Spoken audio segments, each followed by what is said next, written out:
И како што најавив пред рекламите со Дејан Андоновиќ, ни доаѓа колега, тоа е господинот Зоран Петров. Зоран, 22 години, еве сега разбрав додека ги гледавме рекламите, 22 години паузира од новинарство. Во меѓувреме заминува на една друга служба во Агенцијата за разузнавање, па потоа едно време беше заменик шеф на дипломатија, на македонската дипломатија, па сега е во владино тело, односно во влада, ама тој толку долгиден наслов, Зоране, ќе ми помогнеш ти да ми кажеш за твојата функција во владата. Да, веќе 2 години сум национален координатор за имплементација на националната платформа за намалување ризици од катастрофи. Точно е дека бев 12 години новинар во Нова Македонија и никогаш не кријам дека јас и како личност и како карактер сум формиран како новинар, без оглед на сите понатамошни функции и професии што сум ги извршувал. На некој начин сите биле комплементарни една со друга и секогаш сум имал некое недополнување. Тоа помага во начин на размислување, на фокусирање, на тоа како со јавноста ќе се справуваш и така. Мислам и од искуство нешто зборувам. Така? Да, секако тоа се работи кои што во животот многу значат. Со текот на времето сваќате дека претходното искуство никогаш не било залудно и секогаш ви користи за тоа што го работите. Се сетив преска на прво појавување кога те видов одамна, се немаме видено. Се сетив дека вчерашниот ден со сетата еуфорија и стравови напнатост околу дојавите за бомби, се сетив на оној момент кога беше атентатот врз председателот Глигоров. Тогаш ти беше во Нова Македонија, веќе етаблиран новинар политички внатрешен. Јас бев во Нома радио на Нова Македонија, горе на 14 спрати баш на утринска програма, вака како сега што збориме, тоа згрме и се стреси. И се помислив колку во тие моменти, на што човек прво помислува во тие моменти? На што прво ти помисли како новинар, бидејќи тоа беше на 100 метри воздушна линија од нас, од зградата на Нова Македонија? Па добро. Сите бевме во близина, сите ја слушнавме експлозијата. Нормално јас во тоа време како новинар кој што секторски беше заложен за безбедноста, бев меѓу првите новинари што стигнаа на местото на настанот и мислам дека заедно со неколку фоторепортери од Нова Македонија не само што го фотографиравме настанот, остатоците од автомобилот, бомба, жртвите и така натака. Имаше еден интересен момент кој јас ги замолив моите колеги фоторепортери да ги сликаат луѓето што седат од страна, бидејќи имаше многу народ собран. Многу брзо после атентатот се собра многу народ и сакав да се фотографираат сите луѓе што се собрани. Поаѓав од некоја моја предпоставка дека можно е некој од организаторите или извршителите да се кријат меѓу луѓе. И многу брзо потоа дојде од Министерството за внатрешни работи, дознале и ги побараа тие фотографии. Тоа беше една ситуација накусо кажана во која што бевме сите шокирани. Страв за интегритетот на државата, нешто ќе почнеме да губиме, нешто не се спрема. Мислам, од тој тип страв за опстанокот. Па добро, тоа беше прв таков настан од таков вид, кој што како што покажа времето понатаму, во многу нешта влијаеше и на подоцнежната историја на Македонија. Многу работи во Македонија се променија од тогаш на лошо. Прв пат се соочивме со таков терористички акт. Тоа е нешто многу слично на сегашните лажни закани за бомби. Меѓутоа немавме никакво искуство и на почетокот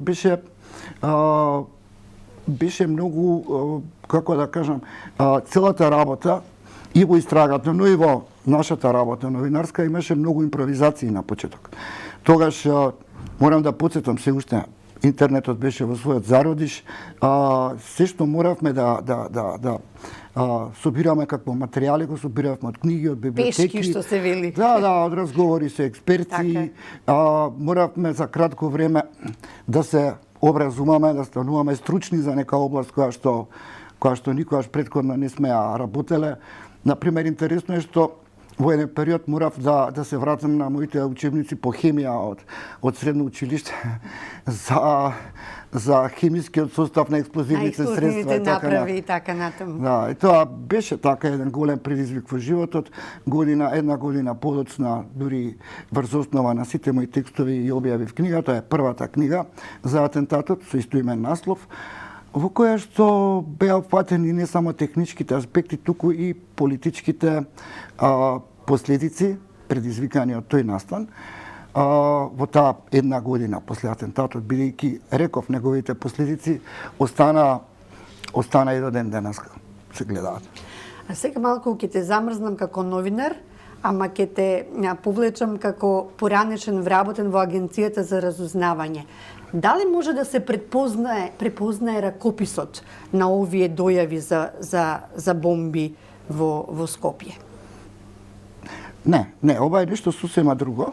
Значи, прво да кажам дека во Агенцијата за разузнавање работев до последно, како до моето именување на сегашната функција како аналитичар.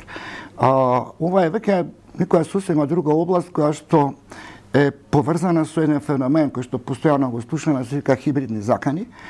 И она што е битно, што треба да се издвои, е дека не се работи само за Македонија, туку е нападнат. Да, слушнавме од Дејан во анализите дека и во Црна Гора, во Босна вчера некако многу синхронизирано дојдоа до израз овие најави за бомби. Да, значи нападнат е цел еден регион со овие лажни закани за поставени бомби, кои што секогаш треба да ги гледате во контекст на една поширока активност. Ако знаете, Македонија веќе втора година исто така нападната со хакери.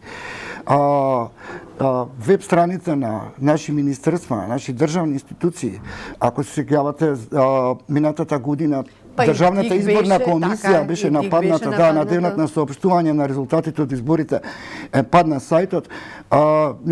Неколку министерства јавно кажаа дека имало обиди за хакирање и така натака.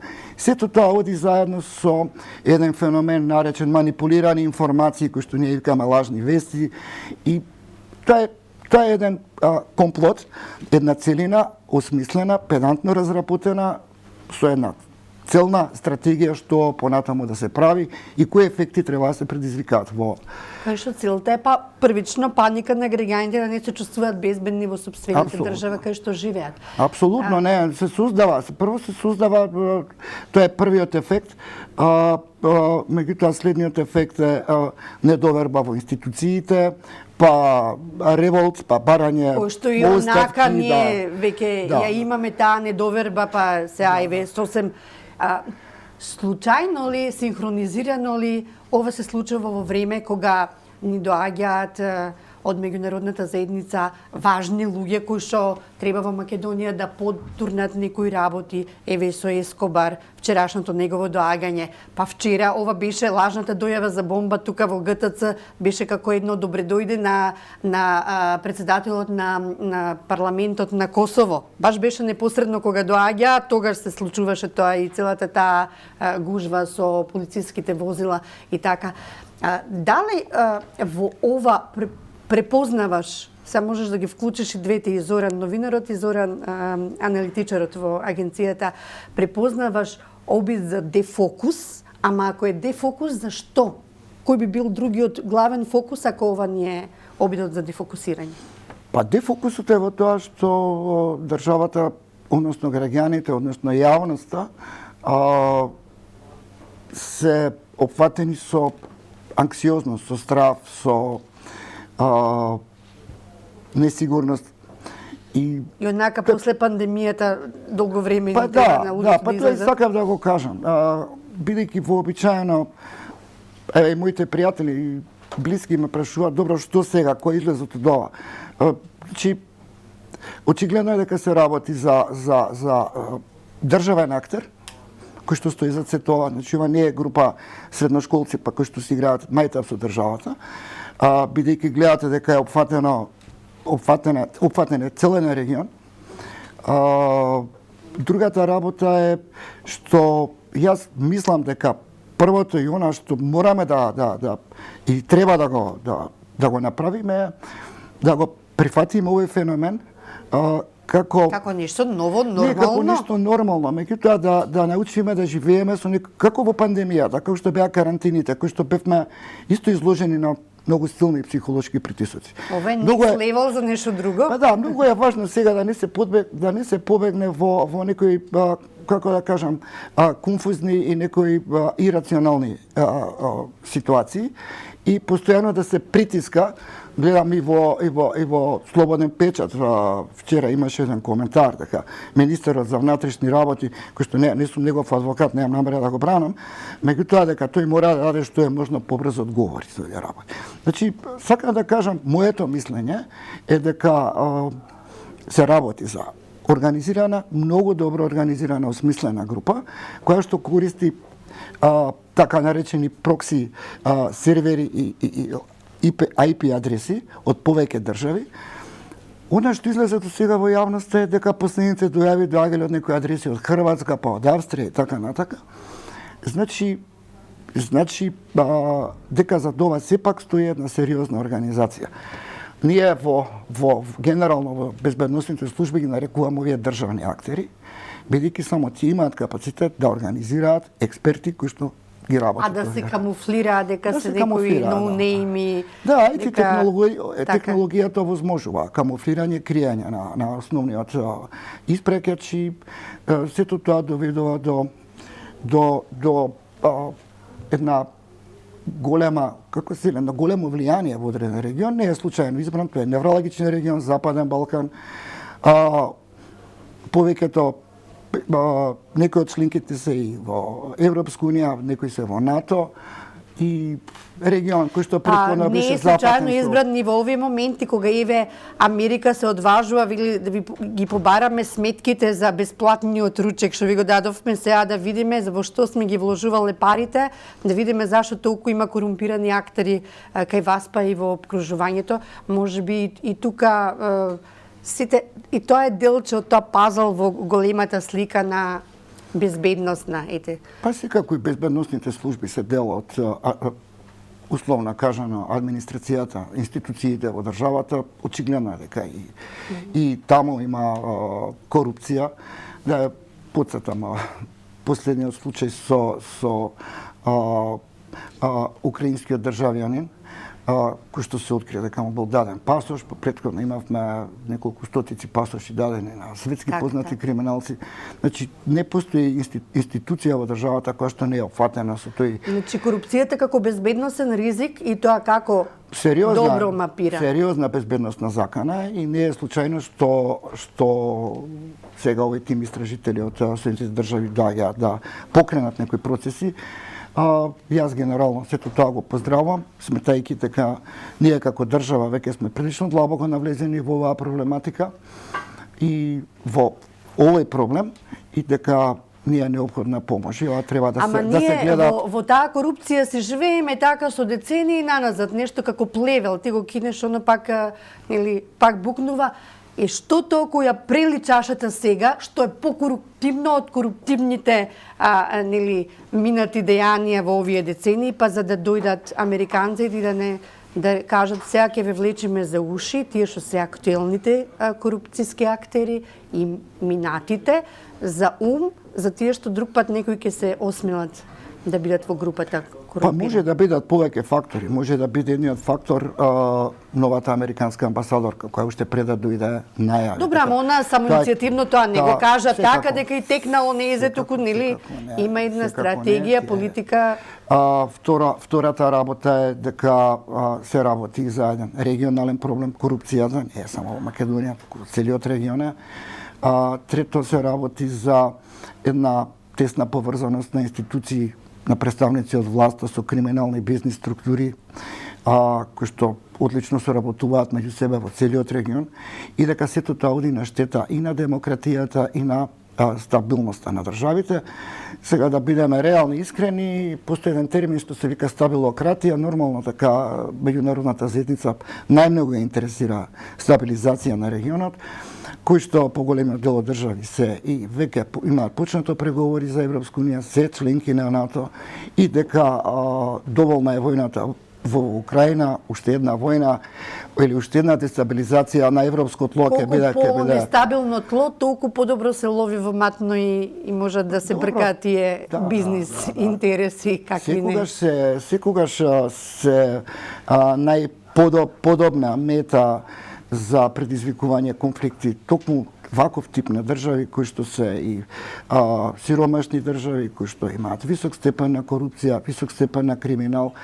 И сето тоа создава идеална подлога за ова што, да се вратиме на почетокот за така наречените хибридни напади кои што се случуваат. А како тебе вака твојата перцепција лична, еве сега ќе доаѓа тим, па ќе се случуваат работи, еве власта, државата вели да ние ќе бидеме кооперативни, све као да се надпреваруваат кој ќе добие петче на рака дека ќе биде попослушан и така во борбата, па дури една политичка партија се одвеже да рече ветинг, да, ќе донесеме, ама ние ќе го спроведуваме ветингот. Може ли политичка партија кој што е во власта да спроведува една таква операција заради која дошле некои да ни кажат, да не удрат по чело дека па ги сме.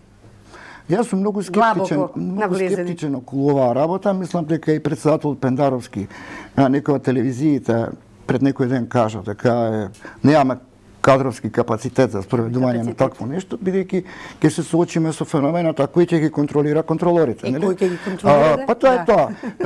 Еве гледате деноиве повторно се актуализира темата со ветингот на судиите во Албанија, која често судство е безмалку блокирано, кои што ефекти за сега се многу мали во споредба со она што се очекуваше да се постигне. Така што ветингот е контрола на имотот, на стекнатиот имот, на А тоа боли кога се чепка таму во имотот во стекнатото? Тоа е невозможно, затоа што секогаш ќе постои сомневање околу тој што го спроведува сето тоа. Ние вака многу сакаме да кажуваме како се вели големи идеи, големи проекти и дури често нашите граѓани велат ни требаат честни луѓе на високи позиции, што е квака 22. Честните луѓе не се бават со политика. Така излегува дека генерално има една огромна недоверба кон политичарите со многу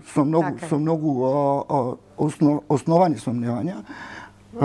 Таму работа дека се сите криминалци, меѓутоа недовербата е огромна и тоа е еден од ефектите што се постигнуваат со овие така наречени хибридни напади. Недовербата во институциите, недовербата во политичарите, недовербата во функционерите, оние што ја водат државата и постојано истакнување дека крајно време е да се побегне од оваа држава. Значи, впечатокот не напушта дека ова можеби ќе биде добро осмислена, добра намера, но парада, затоа што далеку до метлата која што ќе исчисти се. Далеку е до тоа на организмот да му се смени целата крв со инфузија и со менување на крвта за тој да биде нов човек, нов организам. Разбираш што сакам да кажам. Од некаде мора да се почне и не треба да имаме илузии дека се тоа ќе заврши многу брзо и дека комплетно ќе биде државата исчистена, препородена, некоја друга држава ќе биде. Ова е еден процес кој што сепак треба да даде некои првични резултати и понатаму, поред принцип на врзани судови, надлежните институции, мислам на обвинителството, мислам на судството, да ги тераат работите.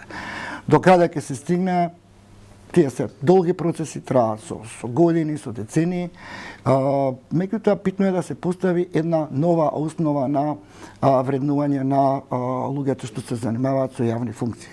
Во овој контекст, јас ќе го спомнам и Демократскиот сојуз, партијата во која што сум јас подпредседател, која што уште пред 15 на години излезе со својот проект за ДЕКРИ, за декриминализација, и која што се уште бара, дури господинот Трајанов најави така во собраниево деновива и ќе поднесе предлог закон за формирање на агенција за борба против тешки облици на организиран криминал.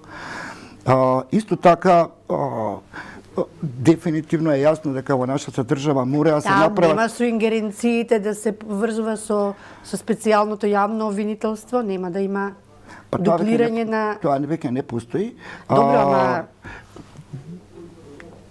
Целта, идејата беше да се формира група на луѓе кои што веќе постојат во одредени институции, кои што ќе се занимаваат исклучиво со добијат посебни специјални овластувања, кои што ќе се занимаваат со откривање на овие високи и тешки форми на организиран криминал. А за тоа капацитетност имаме?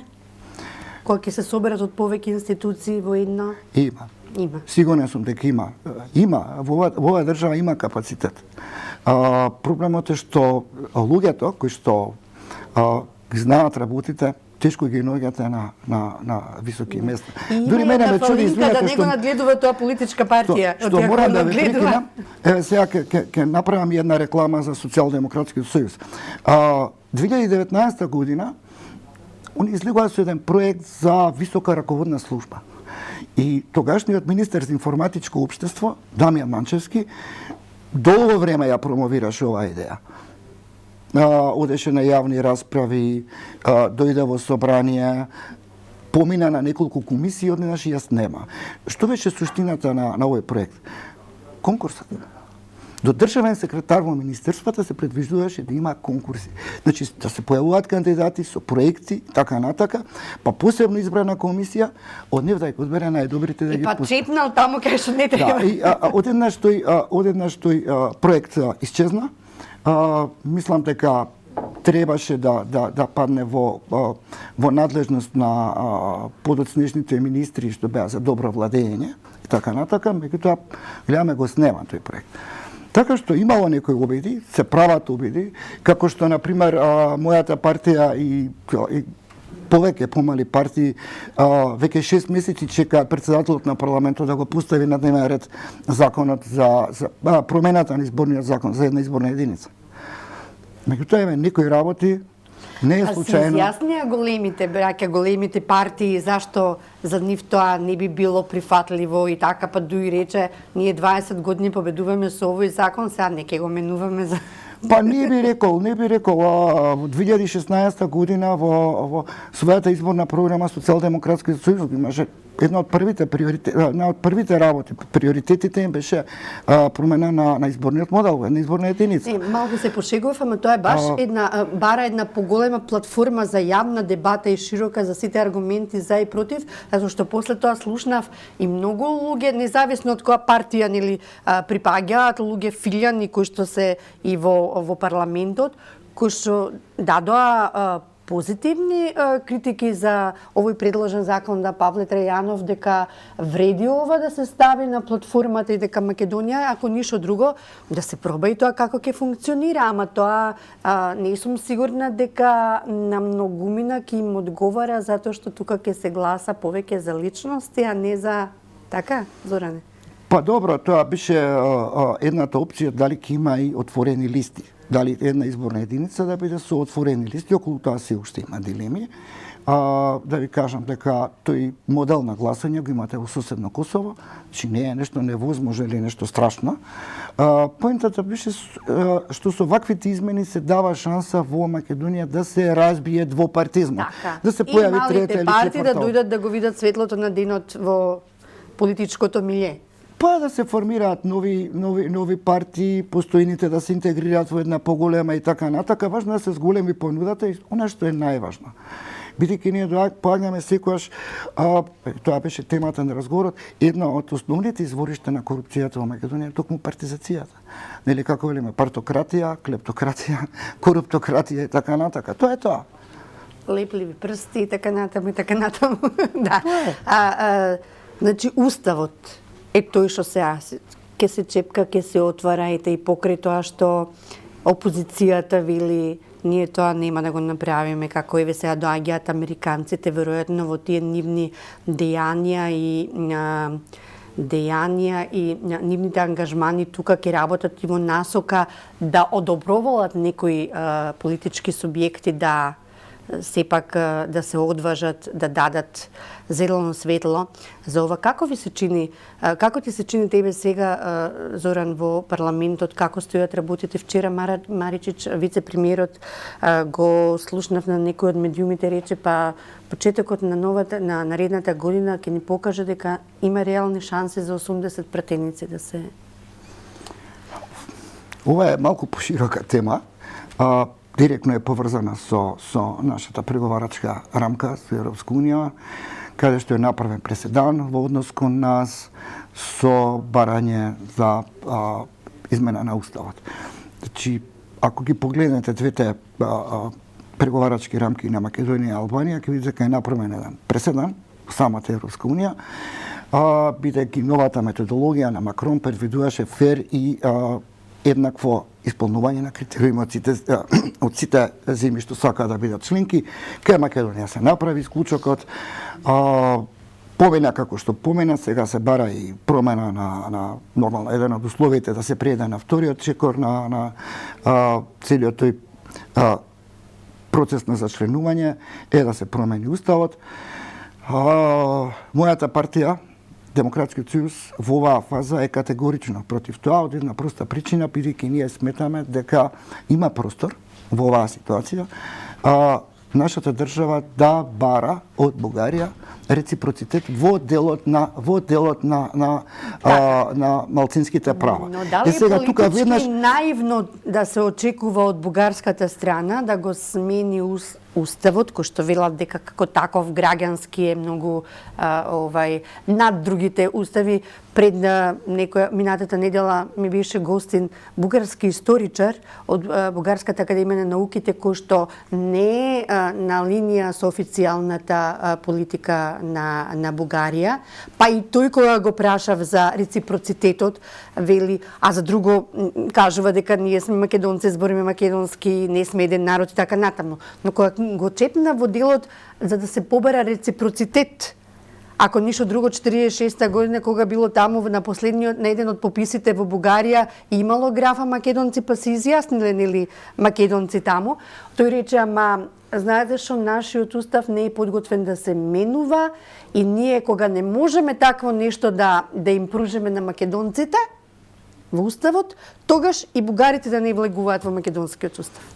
Не, очигледно настанува едно недоразбирање. Никој не бара од Бугарија да го промени уставот. Ние го бараме од Бугарија тоа што го бараше вчера и Комитетот на министри на Советот на Европа.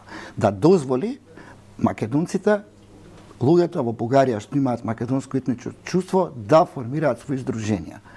Бидејќи веќе 16 години, значи Комитетот на министри е сепак едно сериозно тело на Советот на Европа, бидејќи тоа е извршен орган, веќе 16 години така беше и наведено. Бугарија не ги спроведува одлуките на Судот за човекови права во Страсбург, кој што е под ингеренција на Советот на Европа. И дека на луѓето кои што се изјаснуваат како македонци, мора да им се овозможи да си формираат своји клубови, своји здруженија. Според нивно толкување се работи за едно од основните човекови права.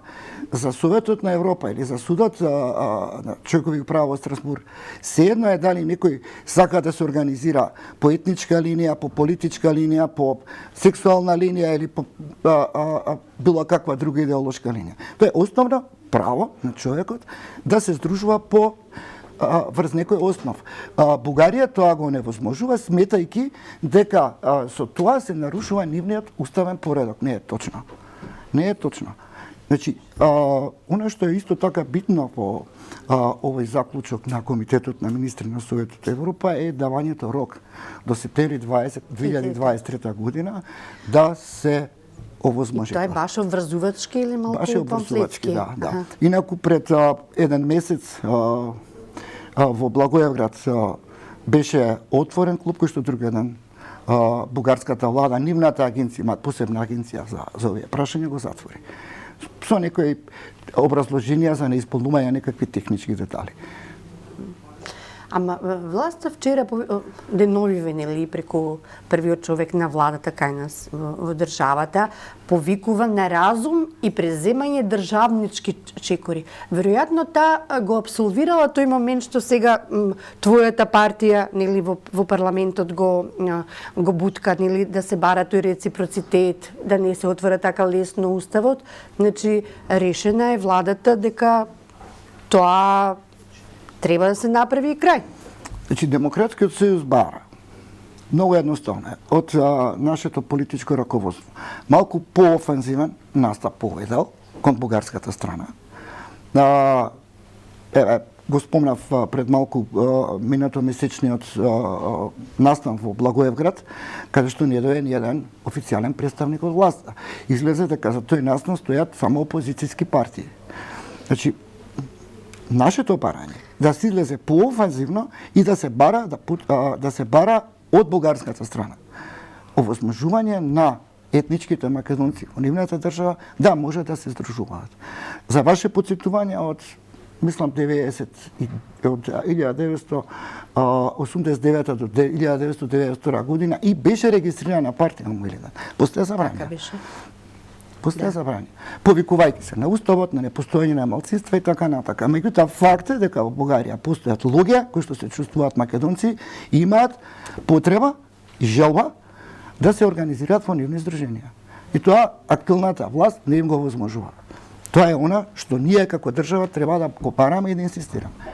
Тоа го велиме. Реагираше и партијата твоја и за тоа што Мешовитата комисија бугарско-македонска го работи, особено во делот кога нели бугарските партиципенти чепнаа по МПЦ.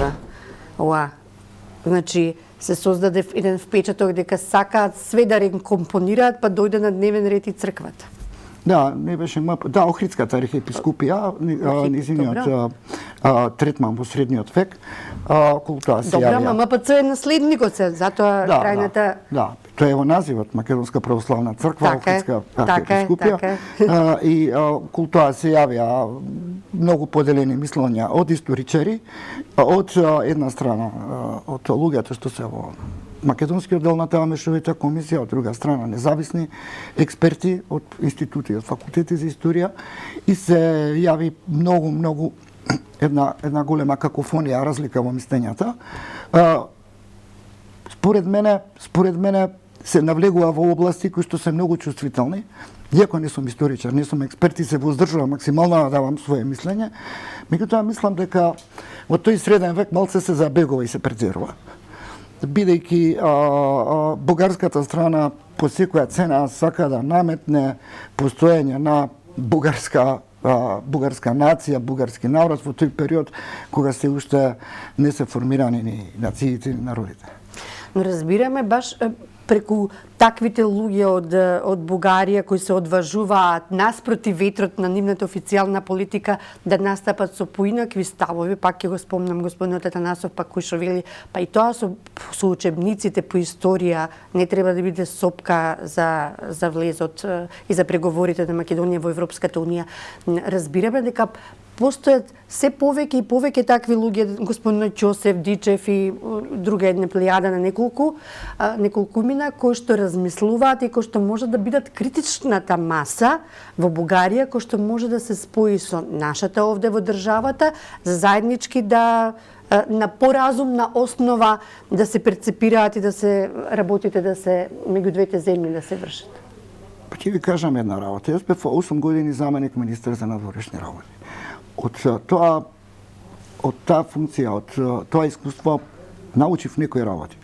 Многу често, за да се приближат некои страни во некој спор, каде што постојат големи спротивставености, се поставуваат услови кои што реално, фактички, може да се исполнат само формално или воопшто не се исполнат. Знаете. Ако видите овој протокол, што го потпишавме еден ден пред првата меѓувладина конференција во Брисел, таму многу голем простор се остава на намалување на говорот на омраза. Тоа е една област која што секој се ја доживува различно како сака, како може, дали се однесува само на медиуми, дали се однесува на Facebook објави и така натака. Според мене се работи за еден услов кој што формално може да се исполни, практично е неисполнив. Невозможно да го реализирате вие тоа што го нарекувате говор на омраза. Бидејќи една изјава на некој неартикулиран политикант од една држава во другата држава предизвикува веднаш други реакции. Сето тоа може да кажете дека е говор на омраза, ама кој е поводот за тој говор на омраза? Веројатно некоја изјава. На некој функционер не е битно, на некој сето тоа ќе се билда и ќе се во Европарламентот, кој што има разни екстремни личности таму кои што даваат секакви небулозни изјави за и околу Македонија, што тука предизвикува лавина реакции. И по медиуми, и главно на социјални мрежи, и сега од тука се доаѓа еве имате тука говор на омраза.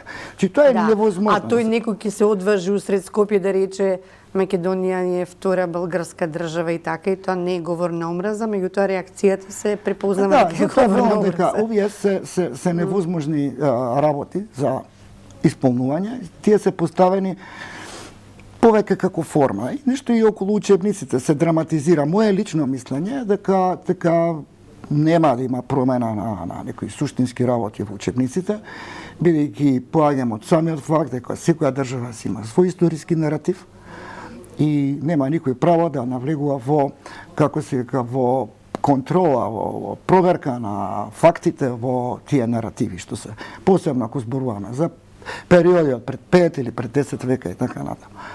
Ај може да се надеваме дека еве и Европа, како сега што беше преку комитетот на министри за надворешни за Бугарија, за да си го реши тоа прашање на отповикување на можностите да се здружуваат македонците во здруженија, може да се надеваме дека полека ќе почне сама себе да се пегла Европската унија и да едноставно да застане повеќе од наша страна, помалку од таа другата кој што не условува на секој чекор со некои идеи што мисли дека се за билатерални разврски погодни.